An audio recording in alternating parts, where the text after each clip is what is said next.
সুপ্রভাস লাইফস্টাইলে সবাইকে স্বাগত জানিয়ে আজকের ব্লগটা শুরু করছি।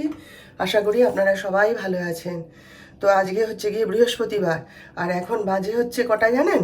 এখন বাজে হচ্ছে 10:30। তো আমি ঘুরে বেড়াচ্ছি, এই বিছানা তুললাম, ঘর টর পরিষ্কার করলাম, গুছালাম, সোফা গুছালাম, এই সমস্ত করে বেড়াচ্ছি।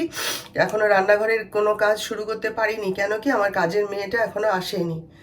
বলেছিল যে ও এখন 2 মাস একটু দেরি হবে, ও কার বাড়িতে কাজ করে তার বাচ্চাটার কি স্কুল আছে নাকি অসুবিধা একটা কি বললো বৌদি আমি তোমার একটুখানি দেরি করে এই সময় আসবো। তো এখনো আসেনি। হ্যাঁ, তো বাসনগুলো ধোয়া হয়ে গেলে সুবিধা হয়, তাই না? তো দেখি টুকটাক কাজ যেগুলো আছে সেগুলো করি। কোনো কাজই করিনি, রান্নাঘরের কোনো কাজই এখনো শুরু করিনি। আর শরীর তো ভালোই নেই, কথা বলতে পারছি না, বুঝতেই পারছেন।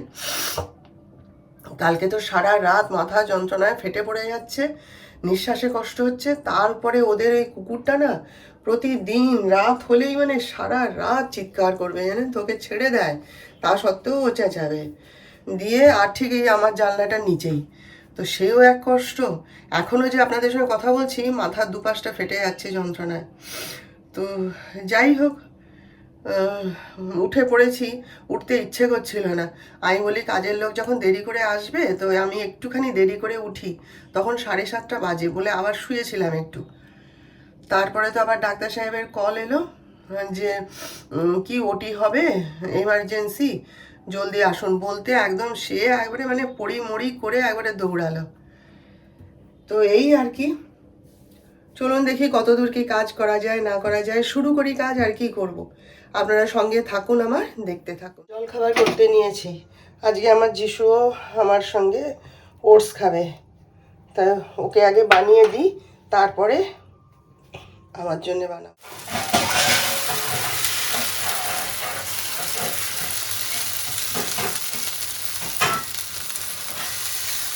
আর ফ্রাইং প্যান আর ব্যবহার করলাম না, করলেই তো আবার বাসন বেরোবে, কড়াইতেই একবারে করে দিচ্ছি সেই জন্য।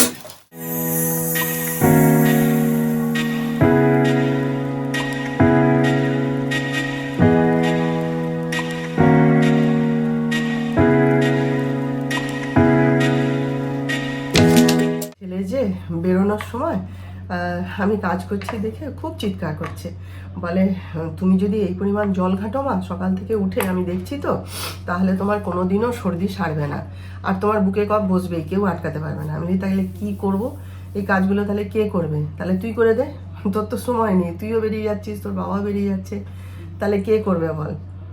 আমি বলি তাহলে এক কাজ কর, চল তোর একটা বিয়ে দিয়ে দিই। হ্যাঁ, ছোট্ট একটা বউ নিয়ে আসি, আর আমি যখন অসুস্থ হয়ে পড়বো তখন তারা সামলে দেবে আমার সংসারটা, সে সামলে দেবে সংসারটাকে, আর তোদেরও দেখভাল করবে।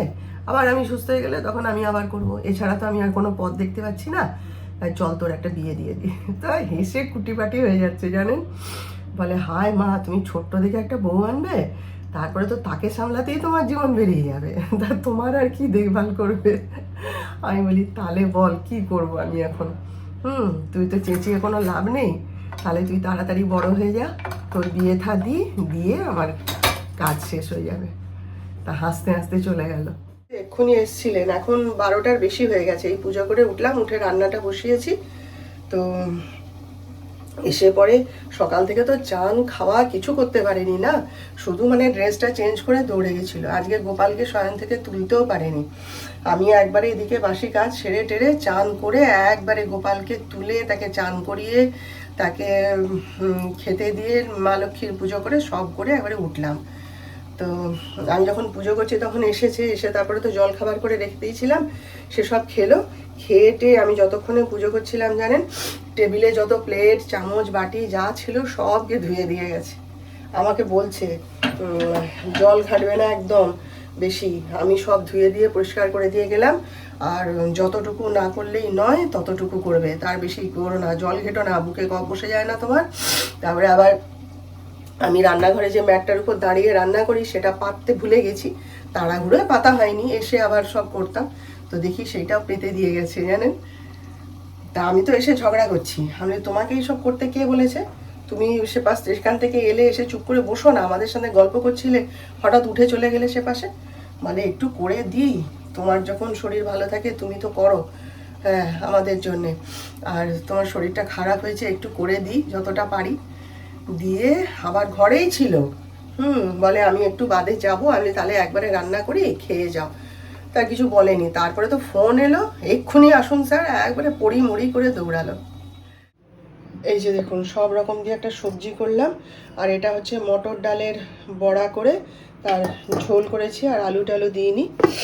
আর এখানে হচ্ছে কলমি শাক ভাজা, আর এটা হচ্ছে এই যে ডিমের ঝোল, আর এই যে মাছ ভাজা। রান্না তো করে ফেললাম, এখন তো প্রায় 2:30টার বেশি হয়ে গেছে। তো যিশু তো এখন কি জানি খাবে কি না, ইশারায় তো জিজ্ঞেস করে এলাম, তো বলছে হ্যাঁ আসছি, সে তার বন্ধুর সঙ্গে ফোনে কথা বলছে। তো একটুখানি চা বানাতে এলাম। যিশু ডাক্তার সাহেব দুজনেই বলছিল যে আমি চা করে দেবো জিজ্ঞেস করছিল। আমি বলি না, আমি অতটা অসুস্থ হইনি, আমি চাটা করে নিতে পারবো। আর ওই যে ম্যাগি আটা নুডলস আছে, যিশু বলছে মা আমি তাহলে একটুখানি নুডলস খেয়ে নিই। তাই আমি বলছিলাম আমি করে দেবো, তা বলে যে না না তোমায় করতে হবে না, তুমি বসো আমি যাচ্ছি। তা ওরা দুজন কি কথাবার্তা আলোচনা করছে, আমিও ছিলাম এতক্ষণ ওখানে। তা আমি বলি দাঁড়া, তোদের কাজ করার আগে আমি একটুখানি চা করে নিই। কণা এক্ষুনি গেল রান্না করে দিয়ে। তো এ বেলাটায় ভালোই আছি জানেন, আমি যে কথা বলছি আপনারা তো বুঝতেই পারছেন, আমার নিঃশ্বাসে কষ্ট হচ্ছে কথা বলতে। তো যাই হোক তবুও সেই অতটা কষ্ট নেই, ভালো আছি। ডাক্তার সাহেব বলছেন ওষুধটা খাও, আর বারবার বলছে সবাই দুজনে মিলে জল ঘেঁটো না, তাহলে ঠিক হয়ে যাবে। তো যাই হোক, আর কিছু খাবো না, কিছু ভালো লাগছে না খেতে। আর চানাচুরটা শেষ হয়ে গেছে, আমি বলি একটু ঝাল ঝাল চানাচুর নিয়ে এসো তো, খেতে ভালো লাগবে। আর আমি যে চানাচুরটা খাই আমাদের পাড়ার দোকানেই পাওয়া যায়, সে এখন কে আনতে যায়, শেষ হয়ে গেছে। তাই জন্য ডাক্তার সাহেবকে বললাম একটু চানাচুর যে তুমি আনবে, ঝাল ঝাল চানাচুর আনবে। বলে আচ্ছা। তো ডাক্তার সাহেব তো এই বোধহয় 5টার সময় না 5:30টার সময় ভাত খেতে এলো। তো এখন আবার যাচ্ছে একটুখানি, ওই ঘরে মুড়ি চিঁড়ে ভাজা সব শেষ হয়ে গেছে, বলছে আমি নিয়ে আসি বাজার থেকে, এখন সময় আছে যাই। তো এই আর মুখে তো কিছু স্বাদ পাচ্ছি না, দুপুরবেলায় খেতে বসেছি না, কোনো টেস্ট নেই, ভালো লাগছে না খেতে। একমাত্র ওই টক দইটা খেলাম, ওটাই যা একটুখানি ভালো লাগছে খেতে, আর মোসাম্বি লেবু খেয়েছিলাম একটু, তো সেই ভালো লাগছে খেতে, আর কিচ্ছু ভালো লাগছে না। ওই জন্য এখন একটুখানি বেশ মোটা করে মশলা চা বানাবো, বানিয়ে খাবো।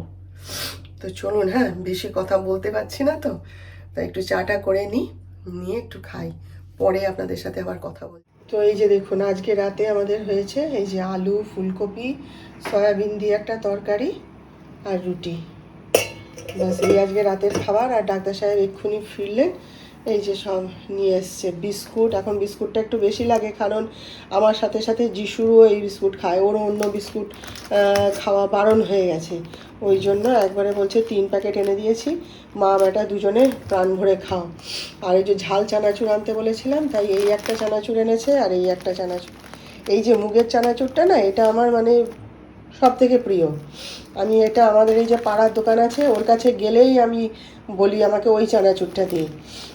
আমার ভীষণ ভাল লাগে এটা খেতে। এরা আবার খেতে পারে না, এরা বলে এত ঝাল, কিন্তু আমার এই চানাচুরটা খুব ভাল লাগে। ডাক্তার সাহেব বেরোনোর সময় আমি বলে দিয়েছিলাম ওই চানাচুরটা এনো তো, তাই জন্য এই যে একটা এনে দিয়েছে। আর এই যে ঝাল ঝাল চানাচুর বলেছিলাম তাই এনে দিয়েছে। আর এই যে চিঁড়ে ভাজা, আর এই যে ডাক্তার সাহেবের নিজের জন্য বিস্কুট আনতে বলেছিলাম, ওর বিস্কুটও তো শেষ হয়ে গেছে না, তাই বিস্কুট এনেছে। আর মায়ের ওষুধপত্র এনেছে, মাকে দিতে গেছে। আর এই যে মুড়ি নিয়ে এসছে, মুড়ি শেষ হয়ে গেছিলো, এই যে নিয়ে এসছে। ব্যাস এই আজকের কাহানি। তো আজকে এখানেই শেষ করলাম। আপনারা ভালো থাকবেন, আমাদের আবার দেখা হবে নতুন ব্লগে নতুন বিষয় নিয়ে। ততক্ষণ আমার ভিডিওটা যদি ভালো লেগে থাকে একটা লাইক শেয়ার ও সাবস্ক্রাইব প্লিজ করে